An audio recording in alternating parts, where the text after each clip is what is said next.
All right, today we are decluttering my insane shoe collection. I'm Angela Brown, and this is Ask a House Cleaner. This is a show where you get to ask a house cleaning question, and I get to help you find an answer. Now, today I'm inside the Clutter Corner, and this is a table. You bring it anywhere you like, and you bring one item to the table, or you bring one box to the table, and you only deal with that item or that box. And as you deal with that very tiny item, you create new conversations about that based on your lifestyle, based on your future lifestyle, and then you change your relationship with stuff so that this item, whatever it is, today it's going to be shoes, no longer disturbs you anymore ever again because you now have answers about that item. So today we are looking at my insane shoe collection, which is insane because it is super, super simple. I'm a house cleaner by trade. And so I need a supportive shoe with a great arch support, which is what this shoe is. This has a really strong back to the shoe,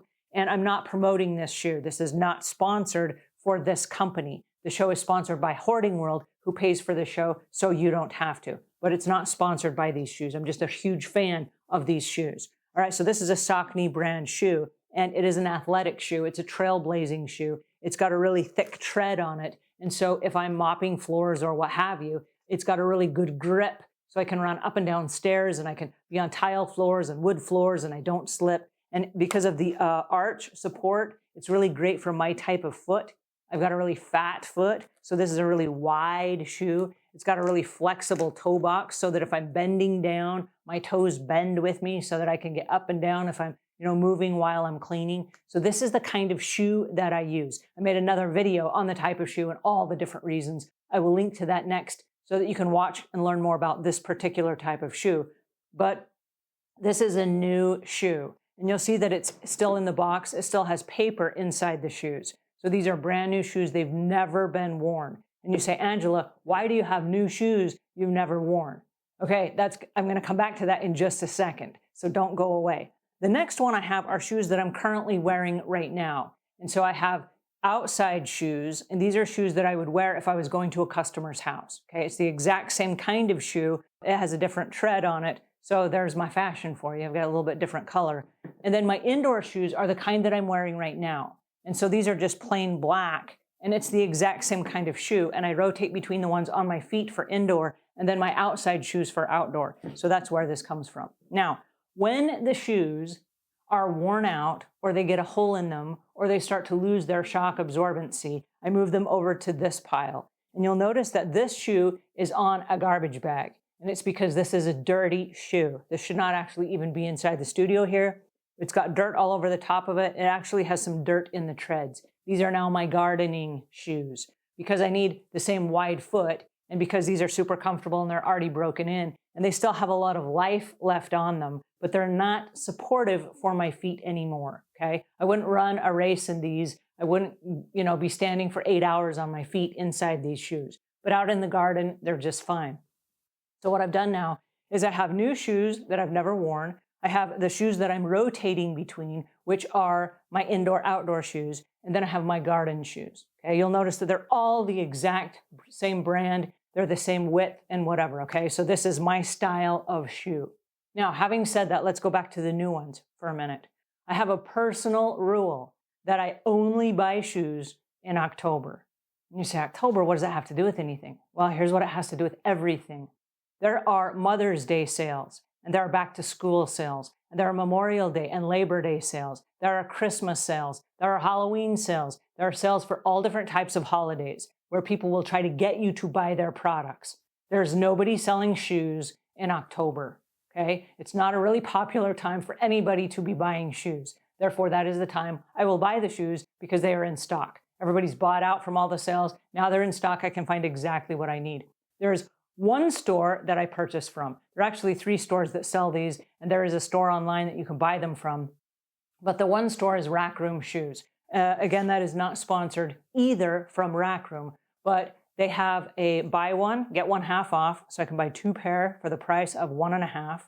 And they usually send me a $10 off coupon.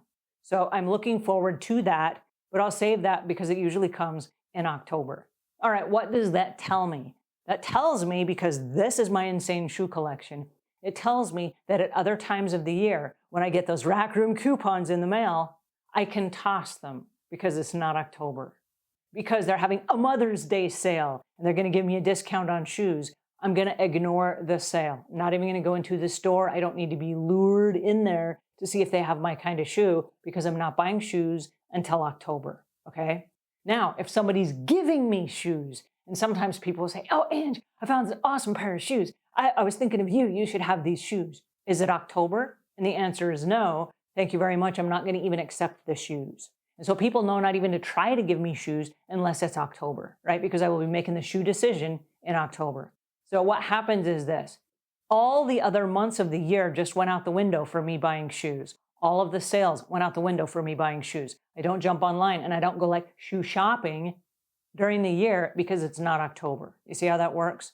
So once you've clarified your lifestyle, what do you do for a living? What types of shoes do you wear?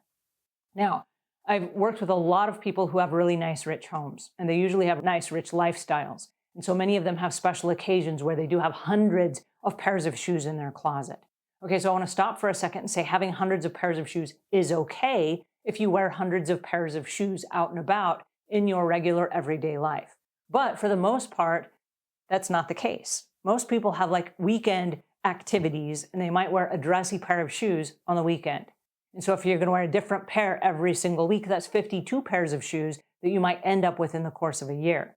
But if you're rotating them and you're not wearing the same one to every event, you don't need 52 pair of shoes.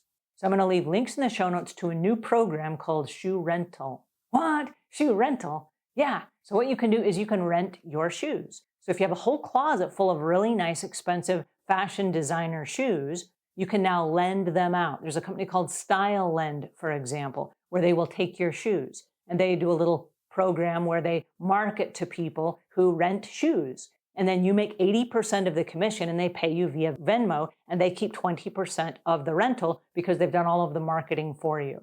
So if you have a whole entire closet full of really nice, expensive dress shoes, you now can be getting some money off of those shoes. And these are people that, because they have to turn the shoes in the same condition in which they receive them, these are people that are going to be very careful wearing your shoes. So think of it as like your best friend borrowing the shoes and you say, guard these with your life. Be very careful with these shoes because now this is a rental property, right? So now you can start earning money from the expensive shoe collection that you have in your house. So you don't have to get rid of them. Now you can rent them. And I will leave links in the show notes to that. But I want us to have a conversation about what is the lifestyle that we're living.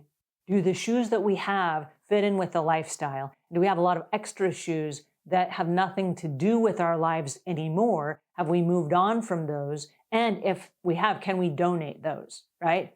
And then let's put a time frame on when you're going to buy shoes. Because if you decide you're only going to buy shoes once a year, it eliminates all of the other guesswork the rest of the year, and it saves a lot of time, a lot of decision making, and a lot of money.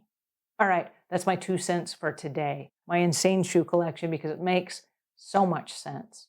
I love this process. I've been doing it, like I said, for about 20 years. It works really, really well. I do have a couple of pair of dress shoes that I wear when I go out, but for the most part, it's just these 4 pair that I'm rotating between. And this is the next shoe that will go into the rotation. I bought these last October. If you got questions or comments, those go in the notes below. And then come on over to Hoarding World and join us. Hoarding World is our sponsor of the day. They paid for the show, so you don't have to.